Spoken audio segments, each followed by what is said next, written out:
dengan Ibu dalam pelajaran sejarah. Nah, sebelum memulai pembelajaran seperti biasa kita berdoa dulu. Maka silakan KM-nya. Sikap sebelum kita memulai pelajaran, maka wajib kita berdoa melalui kepercayaan masing-masing dalam hati. Mulai.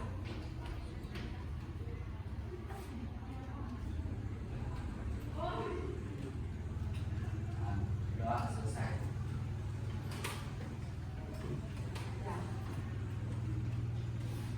Setelah berdoa, saya absen dulu. Beberapa di antara kalian kemarin ada yang izin ya. Mudah-mudahan sekarang sudah hadir. Kita lihat dulu. Anak, Arini, Arya, Aulia, Aurel, Eva, Devin, Dimas, sakit, Valen, Firdaus, Dia, Andika, Imam, Lela, Widya, Malvira, Melin, Muhammad Akbar, Muhammad Fadil, Lukman, masih sakit, sudah beda 3 hari ya? Nanti kita dulu. Muhammad Noval, Mutia, Najwa, Nova Lisadi, Nova, Rizkila, Putra, Putri, Eva, Rivaldi, Salis, Satrio, Tiara, tadi juga Sania, Yuda, Zahra. Sebenarnya masih ada yang sakit ternyata beberapa di antara kalian. Ya kita doakan semoga segera sembuh. Amin. Nah, siapkan sedikit televisi kalian. Siap buat belajar sejarah? Siap. Semangat ya.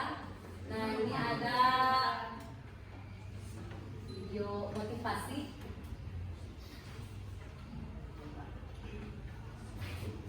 Sudah ada belum? Belum ada.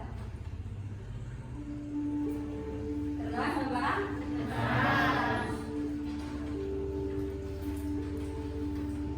Saya tidak pernah saya bekerja. Kalau orang pernah tanya sama saya, Pak Mei, kok bisa begitu? Bisa minta apa itu? Saya minta sepeda.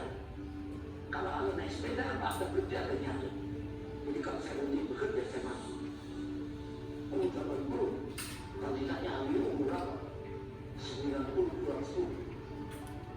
Tapi jiwanya 17 tahun. Tidak benar. Saya butuh muda. Kenapa? Karena alasan-alasan tadi yang saya buat. Itu motivasi. Yang penting motivasi ini. Semangat saya itu datang atas keyakinan dan kesadaran bahwa saya ini manusia untuk dari masyarakat di mana saya hidup.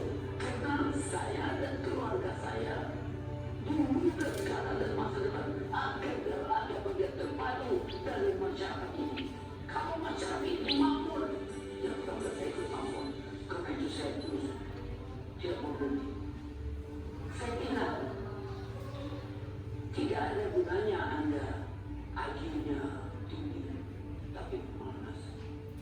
Tidak memiliki disiplin, oke. Yang penting adalah Anda sehat, mau berkorban untuk masa depan yang mencerah, dan Anda konsisten, bekerja keras, berdisiplin. Saya bersyukur sejak saya lahir sampai sekarang, saya mampu berdisiplin. Antara ilmu, agama, budaya, dan kemudian ilmu pengetahuan dan teknologi. Saya bersyukur bisa menyelesaikan semua masalah-masalah yang ada. Masalah yang alam dan terasa orang. Sehingga pun menikmati itu kisah yang diberikan oleh ayah saya. Jadilah anak yang jadi, yang memberikan kehidupan kepada sekitar. Jadilah mata air yang jernih yang memberikan kehidupan kepada sekitar. Pesan yang sangat baik ya dari Bapak B.J. Habibie. Artinya tadi cuma kita kalau Malas. pasti di mana nggak ada malas kan? Nggak. Semangat, semangat kita jalan-jalan ke Jakarta. Mau jalan-jalan ke Jakarta? Kedua. Tapi berdua dong. Nah, ya.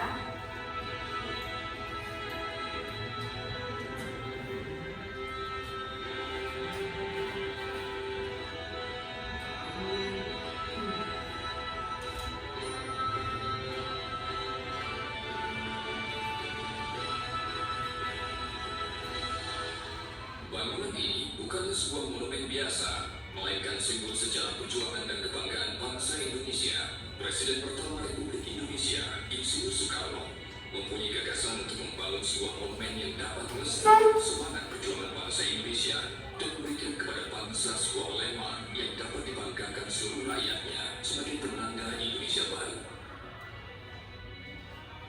Usai peringatan Hari Kemerdekaan pada tanggal 17 Agustus 1954, dibentuklah Panitia Tugu Nasional yang diketuai oleh Sarwoko Martokusumo. Beberapa bulan kemudian, tepatnya 17 Februari 1955, sebuah sayembara digelar secara terbuka untuk mencari rancangan Tugu Nasional terbaik. Sayembara pertama disambut meriah oleh masyarakat. Terhitung 51 peserta yang berpartisipasi, namun tidak ditemukan pemenang pertama. Pemenang kedua diraih oleh arsitek Frederick Silaban. Karena belum ditemukan rancangan yang memenuhi syarat, maka pada tanggal 10 Mei 1960 diadakan kembali sayembara kedua dengan kriteria tugu sebagai simbol pengagungan kelaki-lakian berupa tiang atau cagar. Namun dari 222 peserta, hanya 136 rancangan yang diterima. Di sayembara kedua kembali tidak ditemukan juara pertama. Pemenang ketiga diraih oleh dua regu dari mahasiswa ITB. Untuk memecah kebuntuan, maka Presiden Soekarno memutuskan membentuk tim arsitek jempolan pilihan presiden. Presiden menunjuk arsitek Silaban dan Sudarsono untuk memvisualkan rancangan final Tugu Nasional. Pada awal tahun 1961, arsitek Silaban dan arsitek Sudarsono mulai merancang Tugu Nasional bersama Presiden Soekarno. Beberapa hari kemudian dipilihlah rancangan dari arsitek Sudarsono. Rancangannya terinspirasi dari peristiwa proklamasi kemerdekaan Indonesia serta mengangkat angka-angka yang berhubungan dengan momen monumental tersebut, yaitu angka 17, 8, 45. Sosok tugu diilhami oleh rancangan alun, lumpang atau alat penumbuk padi yang ditancapkan pada dasarnya, yang digelar di atas tanah yang ditinggikan atau disebut dampar. Karya arsitek Sudarsono tersebut mengalami perubahan rancangan yang merupakan tambahan dari Presiden Soekarno sendiri, yang juga seorang insinyur arsitek. Api kemerdekaan terbuat dari perunggu seberat 14,5 ton dengan diameter dasar 6 meter serta tinggi 14 meter. Api ini terdiri atas 77 bagian yang disambungkan, sehingga dapat dikatakan bahwa Presiden Soekarno telah berperan sebagai arsitek bagi Tugu Nasional. Penambahan api kemerdekaan pada puncak tugu merupakan simbol pencapaian perjuangan bangsa Indonesia yang mengangkasa dan tidak ujung padam.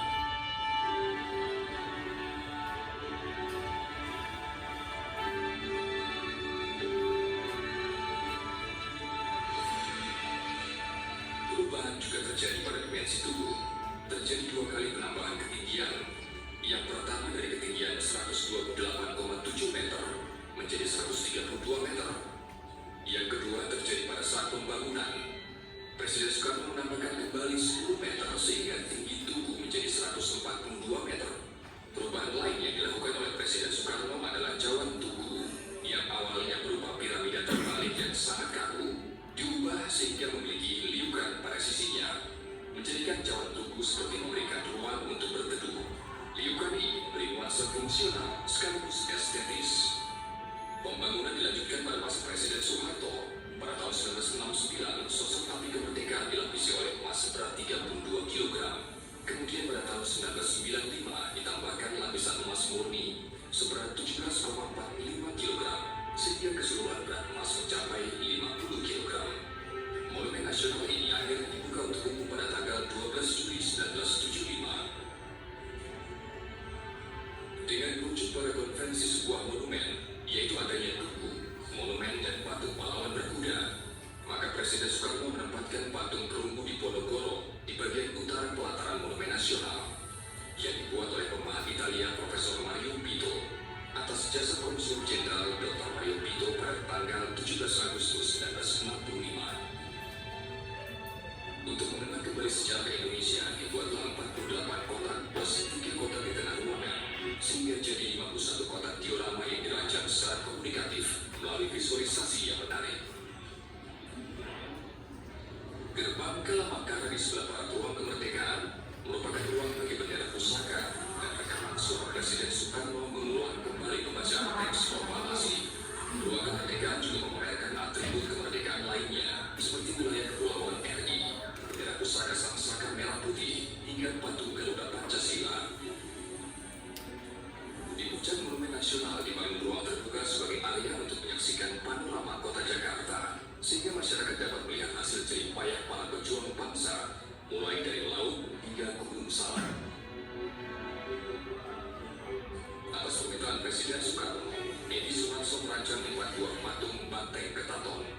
Banteng yang marah karena terbuka untuk diletakkan di setiap sudut luar gambar pintu masuk ruang museum sejarah. Kemudian patung-patung tersebut digantikan dengan kelompok patung perjuangan yang bertema kekuasaan penjajah Jepang, patung pahlawan 10 November, patung Tentara Nasional, dan patung di masa pembangunan. Untuk mengagungkan kawasan Tugu Nasional, maka atas perintah Presiden Soeharto, dirancanglah sebuah master plan kawasan khusus melalui SK Presiden nomor 25/1995 dengan Tugu Nasional sebagai intinya. Kemudian, beberapa karya seni dan taman akhirnya ditambahkan untuk menambah kemegahan Tugu Nasional. Monas bukan hanya sebuah tugu biasa, melainkan bukti kepada dunia bahwa Indonesia mampu membuat sebuah mahakarya yang indah. Monas merupakan karya arsitektur khas Indonesia yang tidak dimiliki oleh bangsa lain. Bukti bahwa bangsa Indonesia adalah bangsa yang besar dan mampu membangun sebuah monumen yang indah dan bisa dibanggakan.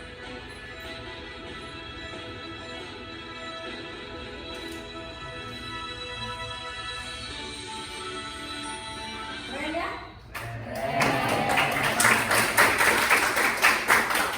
Apakah Indonesia punya sebuah mahakarya yang sampai hari ini bisa kalian rasakan, bisa kalian kunjungi? Ada yang pernah ke sana? Pernah? Pernah ke sana? Pernah. Ada yang di Jakarta mengunjungi Monas? Pernah sampai masuk ke dalam naik? Pernah. Wow, keren.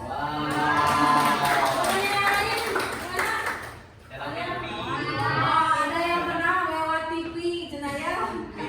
Oh, lewat TV, ke Monas. Hati-hati ya, jangan sampai atau Imam jangan ngajeng. Nah, pendapat kalian lihat bangunan megah ini apa sih, tugu monumental ini? Pendapat kalian bagaimana? Saya sih Monas itu merupakan bangunan yang menandakan bahwa bangsa Indonesia itu bangsa yang besar karena mampu menghasilkan mahakarya yang sangat dahsyat. Terima kasih, Mas. Kamu lagi ingat bahwa bangunan ini dibangunnya kapan sih? Ternyata bukan tahun kemarin, bukan 2 tahun yang lalu. Ternyata dibangun ini pada masa demokrasi terpimpin. Nah, apa itu? Ini ada namanya Tugu Monas. Nah, ini sejarah singkat mengenai Tugu Monas yang dirancang oleh pada masa kepemimpinan Bapak Presiden Soekarno. Nah, ini pada masa demokrasi terpimpin. Masa demokrasi terpimpin ini akan kita pelajari hari ini. Ini tujuan pembelajarannya, silahkan disimak. Kalau materi sebelumnya kita membahas tentang demokrasi liberal, maka hari ini kita akan membahas tentang demokrasi terpimpin. Nah, ada kaitannya tadi dengan Monas bahwa pendirian Monas ini pun sebagai simbol dari kekuatan bangsa Indonesia. Nah, apa sih Indonesia pada masa demokrasi terpimpin? Dimulainya pada tahun 1959. Bahwa di masa demokrasi terpimpin ini semuanya terpusat kepada presiden. Yang presidennya pada saat itu adalah Pak Soekarno. Latar belakang munculnya sistem demokrasi terpimpin dilihat dari segi keamanan nasional, bahwa munculnya banyaknya gerakan separatis di masa yang sebelumnya, di masa demokrasi liberal. Banyak gerakan-gerakan yang ingin memisahkan diri dari Indonesia. Jadi dianggap dari segi keamanan sudah tidak aman lagi, maka digantikan menjadi demokrasi terpimpin. Yang berikutnya dari segi ekonomi, kalau dari segi keamanannya saja sudah tidak aman, sudah tidak stabil, maka ekonomi pun menjadi tidak stabil. Dan yang kemudian dari segi politik, ingat di masa Kabinet Burhanuddin Harahap terjadi pemilu. Nah, pemilu itu salah satunya untuk menentukan Dewan Konstituante. Tapi ternyata di masa demokrasi liberal, Dewan Konstituantenya gagal untuk membuat undang-undang dasar yang baru. Yang tadinya kita menggunakan undang-undang dasar sementara 1950, akhirnya kembali lagi ke undang-undang dasar 1945. Akhirnya di masa demokrasi terpimpin ini ciri-cirinya. Undang-undang yang dipakainya ialah silakan boleh dicatat. Nah, ini undang-undangnya kita kembali kepada Undang-Undang 1945. Kekuasaannya di sini terpusat kepada presiden. Kalau sebelumnya pada Perdana Menteri, pemerintahannya oleh kepala pemerintahannya oleh Perdana Menteri. Tetapi memang ada kekurangan dan kelebihannya. Jika presiden terlalu mendominasi, maka nantinya dalam perkembangan kedepannya munculnya banyak penyimpangan dan penyelewengan.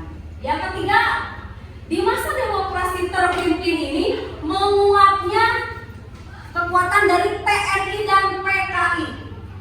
Ada Partai Komunis Indonesia bersaing dengan TNI. Nah, disebutnya sebagai triangle struggle. Ya, pertarungan segitiga. Kenapa disebutnya segitiga? Karena ada 3 kekuatan besar. Di sebelah kanannya ada TNI AD, di sebelah kirinya PKI. Nah, yang jadi penengahnya di sini adalah Presiden Soekarno. Nah, nantinya di akhir masa demokrasi terpimpin, makanya muncullah gerakan 30 September 1965. Yang tadi karena triangle struggle tadi. Yang kemudian yang keempat, memudarnya peran partai politik yang tadinya di masa demokrasi liberal itu kan muncul koalisi dan oposisi. Nah, di masa ini mulai memudar perannya, hanya sebagai elemen penopang kebijakan pemerintah saja, tidak banyak bersuara, suaranya dibatasi. Bahkan yang kelima, tidak ada kebebasan pers, seperti pers milik Mas Udi pun bahkan dihentikan. Nah, seperti itu. Hari ini kalian kan sudah dibagi kelompok, kita akan menggunakan metode project based learning. Seperti yang tadi kalian baca di tujuan pembelajaran. Apa itu project based learning? Bahwa dengan metode project based learning ini kalian membuat sebuah project, pembelajarannya berbasis project. Project apa yang akan kalian buat? Yaitu membuat timeline interaktif, membuat garis waktu tapi yang disebut interaktif. Kenapa interaktif? Bukan yang secara konvensional. Biasanya kan kita buatnya di kertas, hanya angka, tahun, kemudian peristiwa. Nah, sekarang dibuatnya lebih menarik lagi, lebih interaktif lagi. Seperti itu. Kenapa tujuan dari pembuatan timeline ini apa sih? Ada yang tahu? Masih ingat materi? Untuk mengetahui sejarah secara berulang. Iya, betul. Harus berurutan. Peristiwa sejarah itu harus dikaji secara kronologis, berurutan. Nah, ini contoh dari timeline yang interaktif. Nah, ya, ini kalian nanti, ini kan hanya gambar, tapi seolah-olah bergerak. Kalau yang menonton video, tambahkan dengan videonya. Tapi jangan lupa masukkan tahun. Ingat, kan unsur sejarah itu ada ruang dan waktu, kan? Kemudian ada peristiwanya. Daftar. Ini timeline singkat sejarah Indonesia.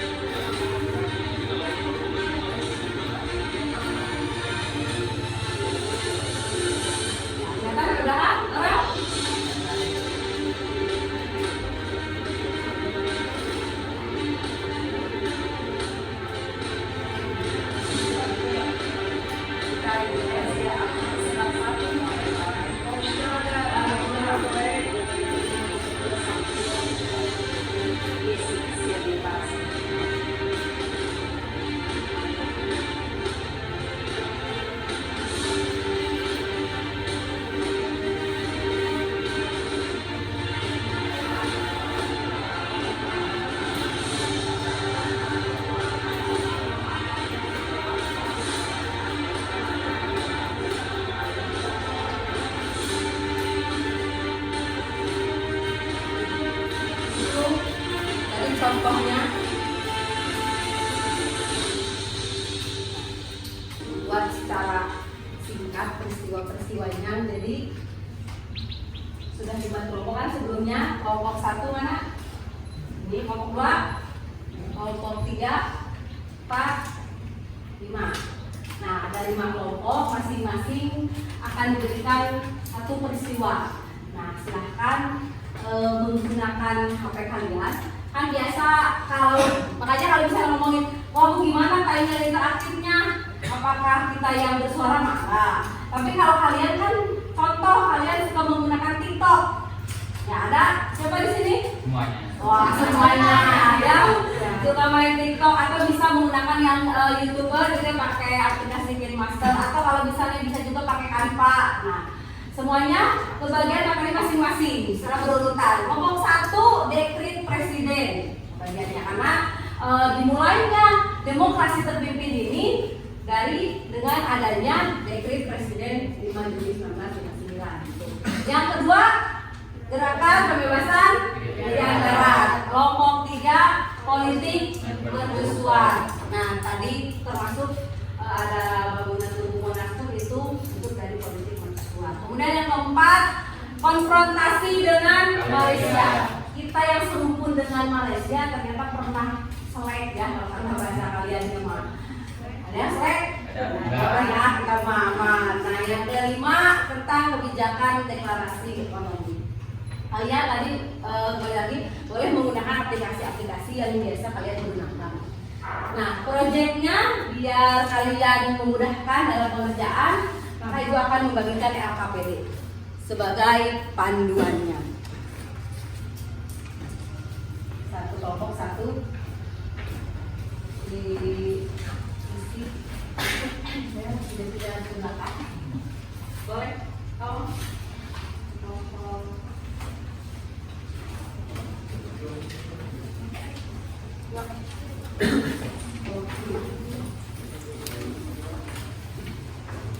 Nah, dalam LKPD di sana tadi kan dalam proyek ini ada beberapa langkah ya. Langkah yang pertama tadi sudah dijelaskan tentang pembuatan proyek timeline interaktif. Yang kedua, kalian di step yang kedua mendesain perencanaan produk. Desain dulu. Kalau kalian misalnya bikin TikTok, apakah langsung bikin gitu kan? Kan harus direncanakan dulu. Kira-kira mau bikin apa? Kira-kira misalnya lagi di kelas atau lagi makan di kantin, kemudian tiba-tiba ada di kelas kan harus tidak mungkin tidak beraturan. Jadi harus dibuat desainnya terlebih dahulu. Itu sama. Tadi sudah kebagian peristiwanya masing-masing. Dalam LKPD sudah jelas di sini, tinggal ditulis nama kelas, kemudian judul ditulis sesuai dengan materinya masing-masing. Nah, kemudian di lembar berikutnya ada langkah-langkah membuat timeline. Bisa dibuka di halaman yang kedua. Halaman yang pertama kan itu kompetensi dasar, indikator, dan tujuan pembelajaran.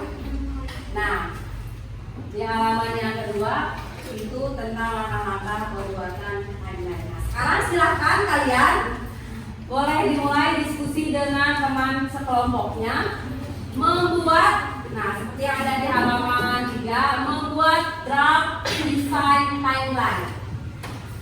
Apa yang dilakukan, boleh cari dulu aplikasi yang kira-kira kalian mau pakai.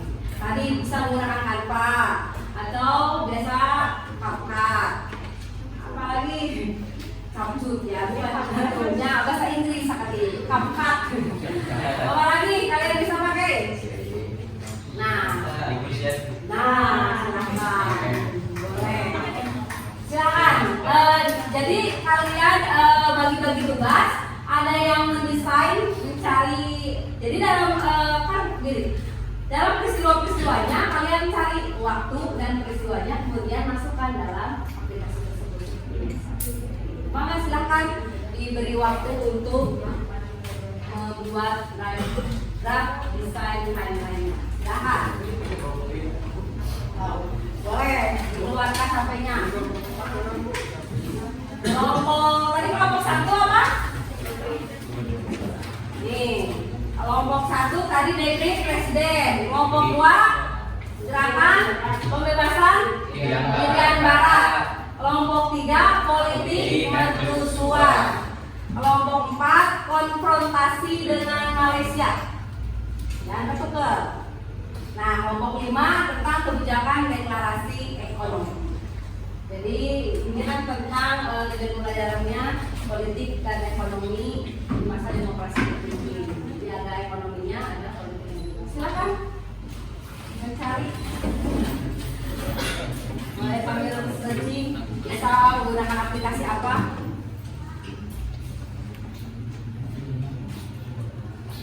Enggak, silakan.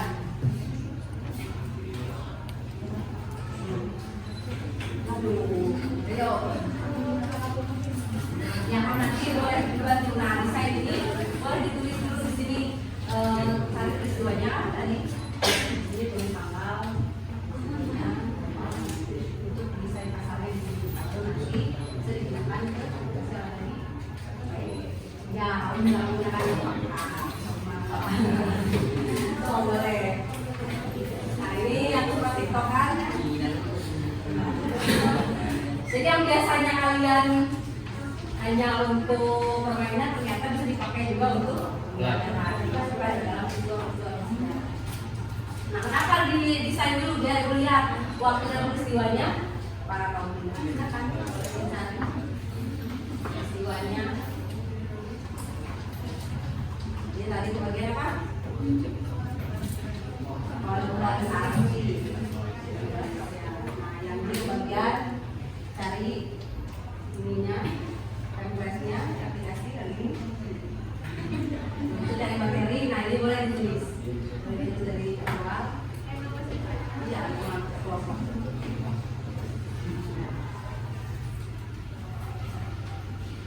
Setelah dapat, nah, tinggal dimasuk kali. Ini lama waktu dan kan buat gerak. Ya, dari itu aja. Ya,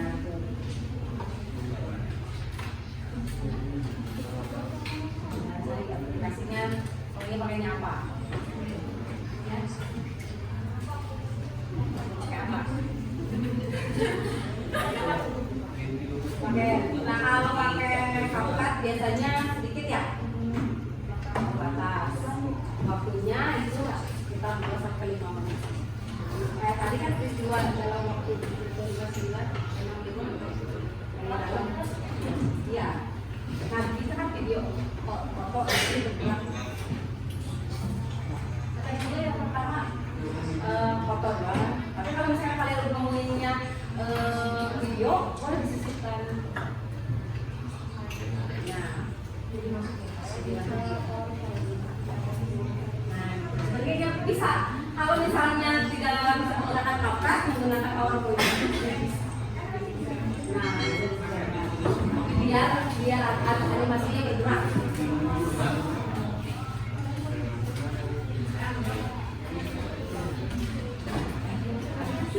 Tadi juga materi itu materi diskusinya. Boleh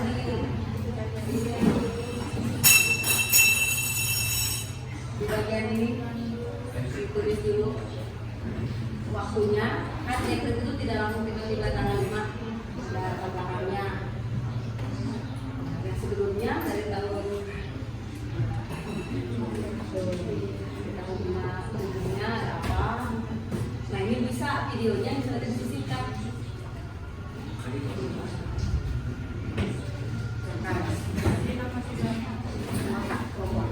Koma aja.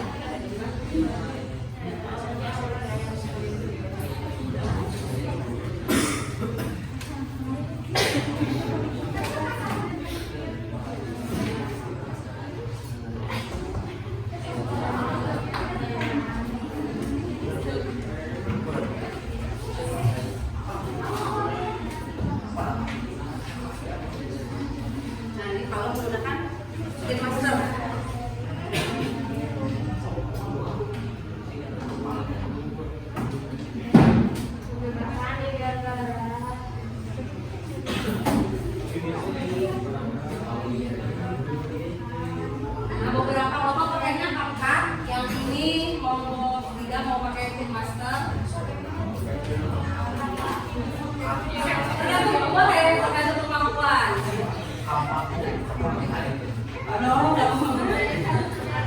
Nah, tapi boleh kalau pada masa itu kan memang simbol-simbol kayu. Aku merajalela karena kekuatan TNI dan PKI itu bersaing.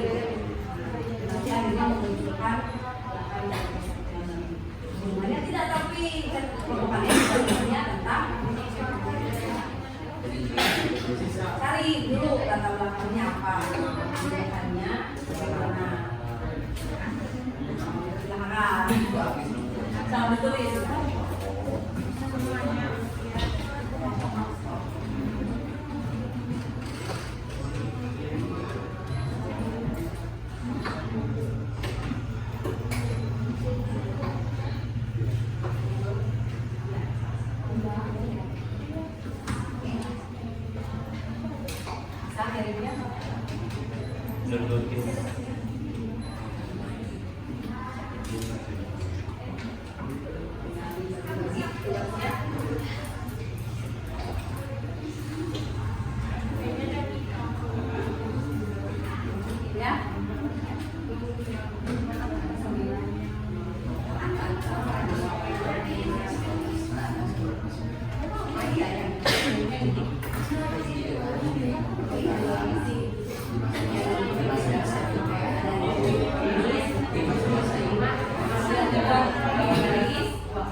Ya, kalau ini kan buat bahannya di sini. Nah, nanti untuk hasilnya produk kalian itu dalam bentuk ini.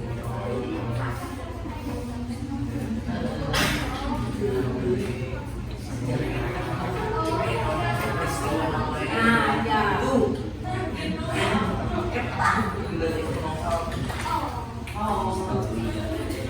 Cari dulu. Berarti ada waktu ya.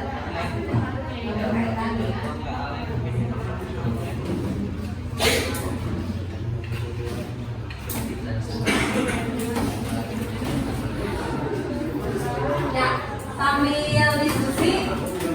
Nah, dalam pertemuan ini memang dalam pembuatan proyek itu tidak memungkinkan tadi ada pertanyaan gimana apakah harus beres dalam satu pertemuan, tentu tidak. Kenapa? Hari ini kalian itu menjalankan fasilita dulu. Kenapa? Karena proses pembuatan desainnya saja kan ya mencari sumber, proses desain kalian memilih template-template yang ada di aplikasi itu kan perlu proses. Nah, makanya lembar LKPD ini sebagai panduan pengerjaan kalian. Boleh bukannya boleh ya, tadi juga sudah ada yang buka-buka. Nah, Ibu ada lembar setelah draft, ada lembar jadwal. Nah, di sana kalian menuliskan. Hari ini pun silahkan dengan kelompok kalian menentukan. Jadi nanti prosesnya ada yang dikerjakan di kelas, di pertemuan di kelas, ada yang juga di luar jam pelajaran. Nah, kalian buat jadwalnya, disepakati. Kenapa? Karena mungkin tugas itu kan bukan cuma pelajaran sejarah aja ya. Nah, kalian, Bu, misalnya kita minta waktu dulu untuk harus 1 jam pelajaran ya. Nah, kita mencari waktu dulu untuk mencari bahan. Kemudian kalian menentukan waktu konsultasi itu tidak masalah untuk di luar jam pelajaran. Nah, makanya dalam LKPD kalian nanti menentukan jadwal kapan kita bertemu di luar jam pelajaran. Untuk dimonitoring nanti di sini ada laporannya. Kalian tahapannya sudah sampai mana? Nanti dikonfirmasi. Kenapa harus dikonfirmasi? Takutnya informasi yang kalian dapatkan tidak sesuai. Nah, pertemuan hari ini pun ya mungkin tadi Bu apakah harus beres sekarang tidak. Baru nanti di pertemuan yang akan datang. Itu ya.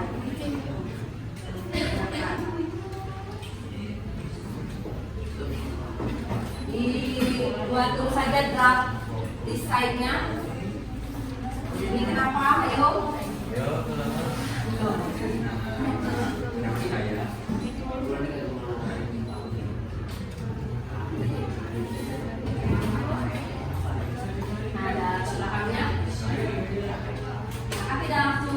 tanggal 5 kan, dekret itu tidak langsung dikeluarkan tanggal 5. Sebelum tanggal 5 itu ada rentetan peristiwanya.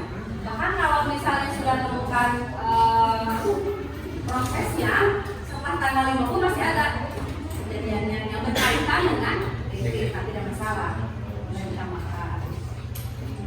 Nah, nanti dalam slide-nya itu boleh hanya kalimat, hanya tahu, atau menulis seperti yang tadi dicatatkan. Foto.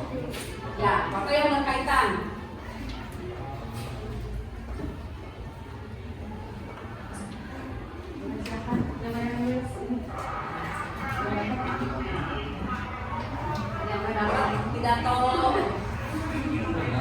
Yang mendapat pidato peristiwa apa? Harus ada kaitannya. Nah, kalau yang konfrontasi Malaysia ada? Dan yang Malaysia ada ya? Nah, misalnya kalian dapat menua dulu.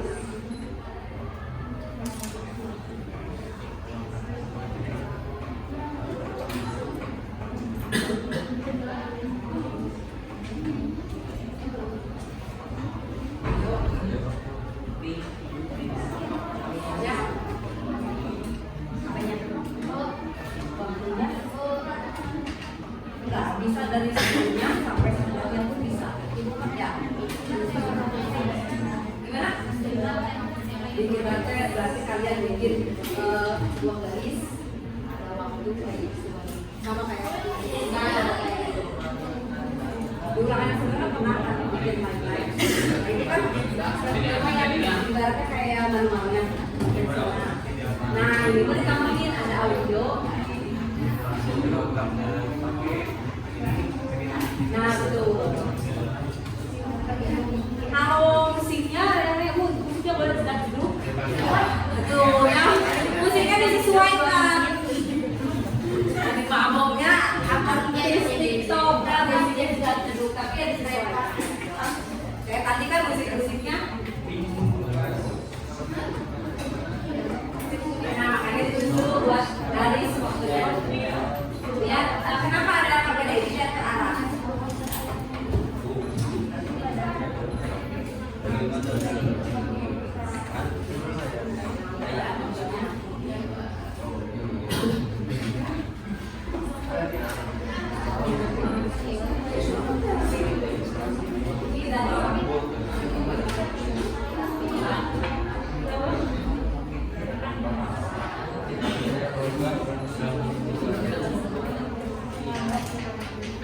Apa mau dikaitkan dengan Malaysia Indonesia dari PBB? Bisa. Itu ada keterkaitan. Punya permasalahan dengan Malaysia. Kita mengundurkan diri dari keanggotaan PBB. Kalau fotonya susah, apa logo PBB?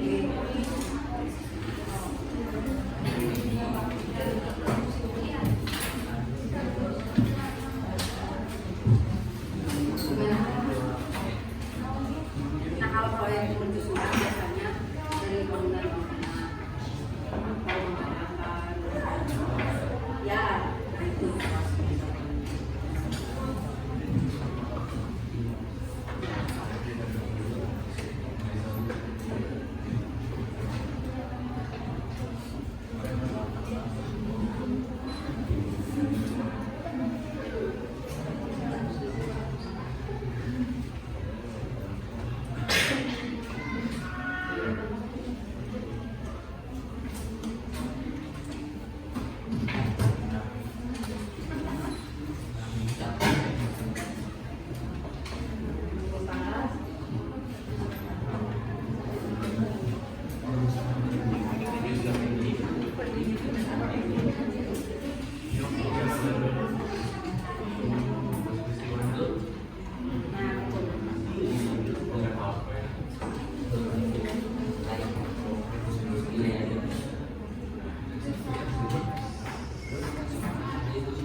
Oke. Ya, Tripora. Kalau yang Malaysia apa? Orang bukan. Wah, ini ya. Beda. Ada Tripora, ada Tritura. Ada kalau yang ini dari pembebasan pilihan darah itu Tripora.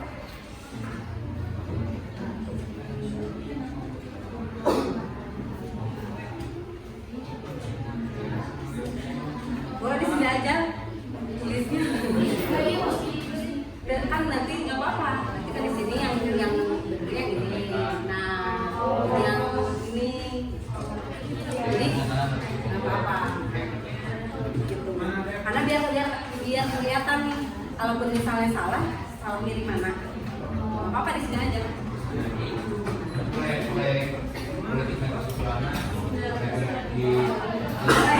Ini kan gambar-gambar nih, ada Gelora Bung Karno, tuh,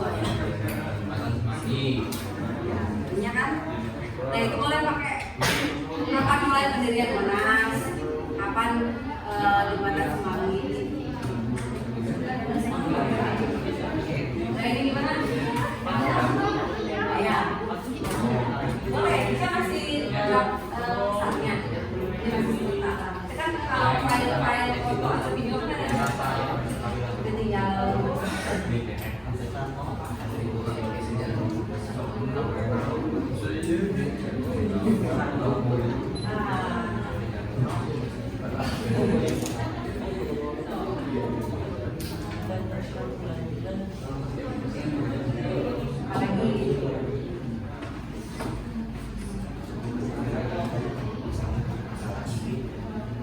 misalnya ini kebijakannya apa kan tinggal dimasukin di slide-nya. Kenapa? Kalau misalnya mau sampai akhir, kan misalnya dalam rapat, saya sampai akhir. Kira-kira kebijakan itu nanti atau enggak kalau misalnya udah apa tahu berapa akhirnya nggak dipakai lagi itu kan kalau lain-lain jelas waktu dan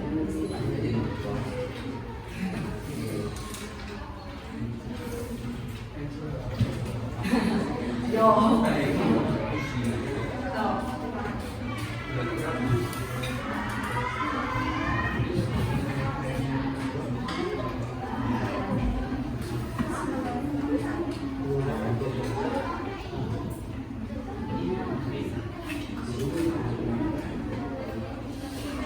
Jangan lupa untuk memasukkan tanggal jadwal kalian.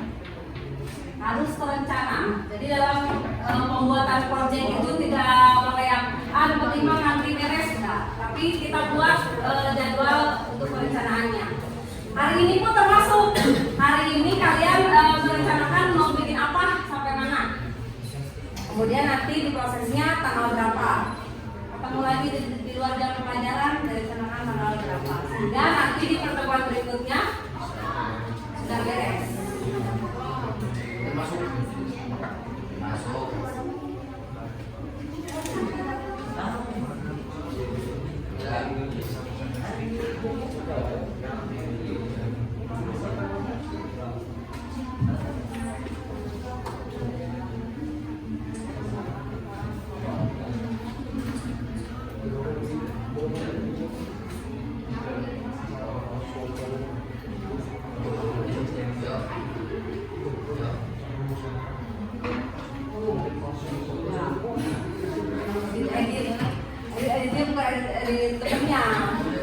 Dari temennya semua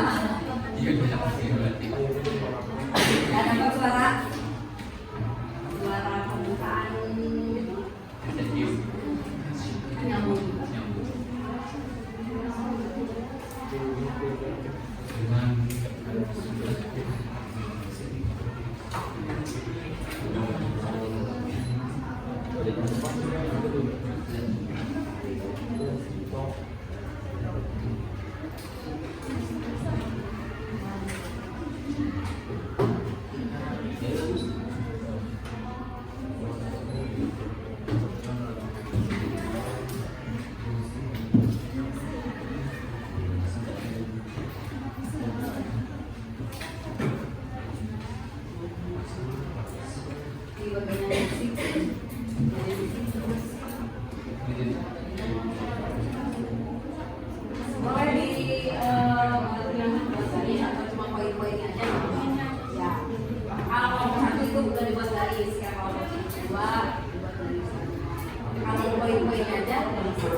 Ya boleh dibuka ya para master, jangan lupa ditulis kalau sudah biar kelihatan hasilnya.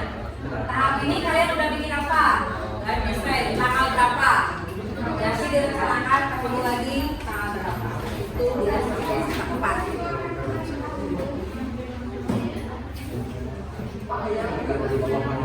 Ini kalau beres.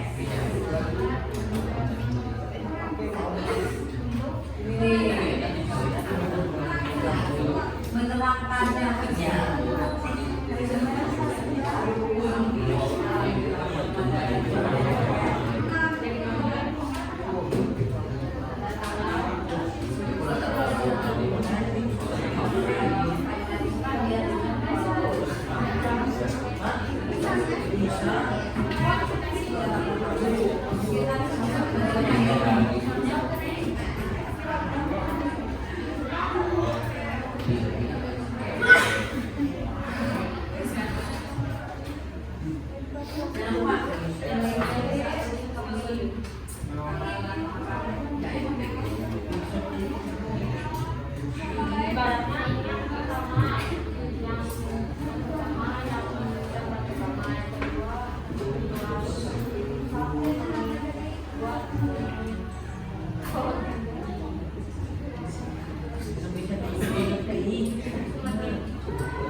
Ini kan terbakar proses ya jadi wenya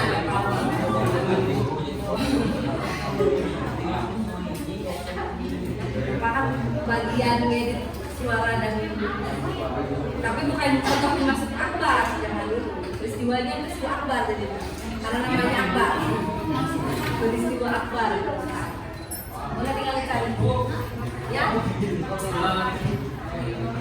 Yang di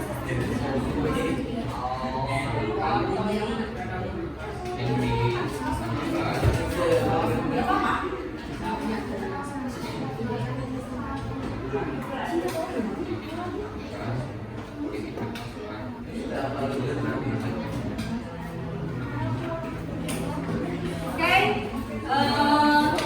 desainnya tadi sudah Ibu lihat masih ya. Karena memang di pertemuan ini kita masih proses pemilihan, memilih template, mencari informasi. Maka boleh. Kelompok 1.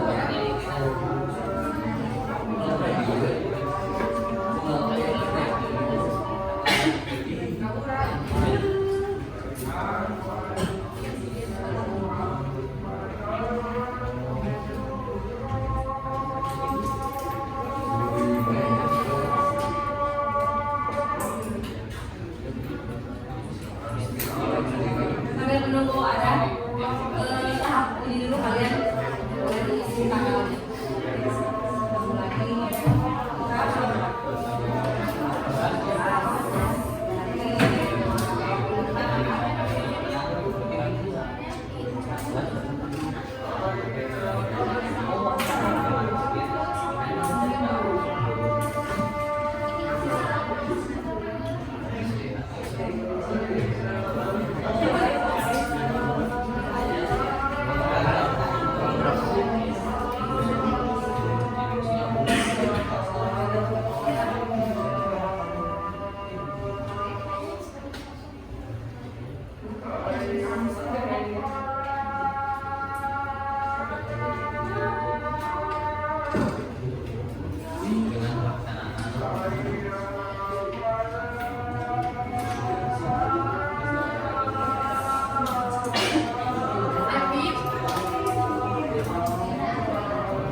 Ya, silakan simak kembali maka untuk kelompok 1 bagaimana dalam penyusunan jadwalnya. Hari ini berarti tahapan ya. Kapan kira-kira bertemu lagi boleh dijadwalkan? Karena tanggal 14 berarti semuanya nanti dipresentasikan tanggal 21. Nah, dari antara tanggal 14 sampai tanggal 21 itu ya ada waktu 7 hari nih. Boleh bertemu untuk monitoring kegiatan proyek kalian, tentunya bersama dengan Ibu Nopal. Ya, ya. Nah, maka boleh dilaporkan setiap kelompok karena untuk tahapan yang pertama sebenarnya sama kan, hari ini tanggal 14. Untuk akhir proyeknya sama sebenarnya tanggal 1. Nah, tapi dalam prosesnya boleh dikasih waktu 2 hari, silakan kalian melanjutkan. Kelompok 1 jadwal pertemuan di luar KBM-nya, walaupun tidak perlu lama-lama, misalnya cuma 5 menit atau 10 menit hanya untuk begini, udah betul atau belum? Maka boleh ditentukan sekarang tanggal 14 hari Rabu. Kelompok 1 Jumat. Jam berapa kira-kira istirahat sama? 2 setengah makan. Untuk kelompok 2 aman Jumat juga. Jumatnya hari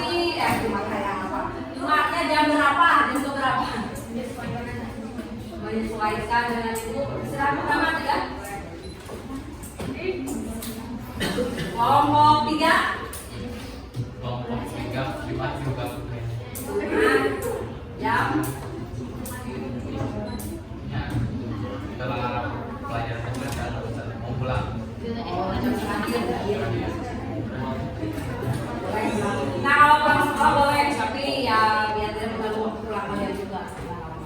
Kelompok 3 Pak. Jumat juga. Satu dua.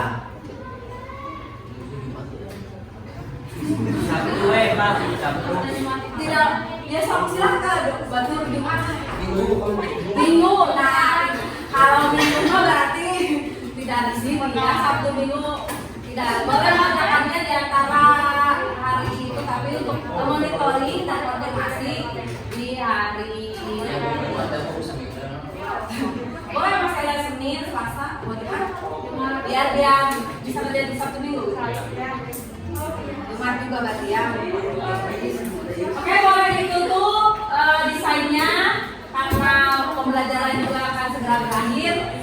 Hari ini kalian sudah mencari materi, bahan materi, kemudian mencari juga aplikasi. Boleh kembali lagi lihat ke ibu sebelum kita tutup. Putra, kalian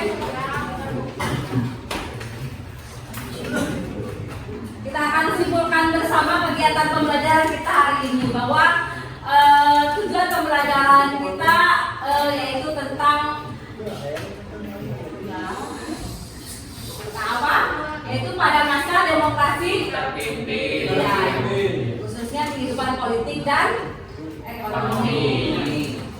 Bahwa di pertemuan ini kalian pun membuat proyek. Apa yang bisa disimpulkan dari demokrasi terpimpin? Boleh satu orang? Kira-kira siapa? Boleh mencoba? Silakan. Demokrasi yang sepenuhnya ada di tangan pemimpin atau presiden. Terima kasih Pak Le, baru tepuk tangan. Kesimpulan yang berikutnya tentang pembuatan timeline. Kira-kira apa manfaat dari pembuatan timeline? Boleh? Siapa yang tadi mana? Suaranya malu-malu kucing. Malu-malu mau. Siapa tadi? tapi webnya Silakan boleh.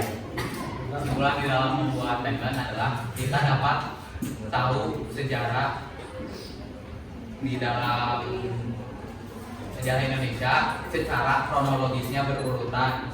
Jadi kita bisa mengetahuinya secara berurutan sehingga tidak ada kerancuan. Ya, apa menjadi analisis juga. Jadi semuanya dalam sejarah itu betul harus berurutan, harus secara kronologis. Tidak boleh kalian nanti dalam membuat timeline mau akhir dulu gitu baru latar belakang. Tidak boleh, harus semuanya berurutan. Baik, terima kasih. Di pertemuan berikutnya kita akan di pertemuan berikutnya di kelas ya maksudnya.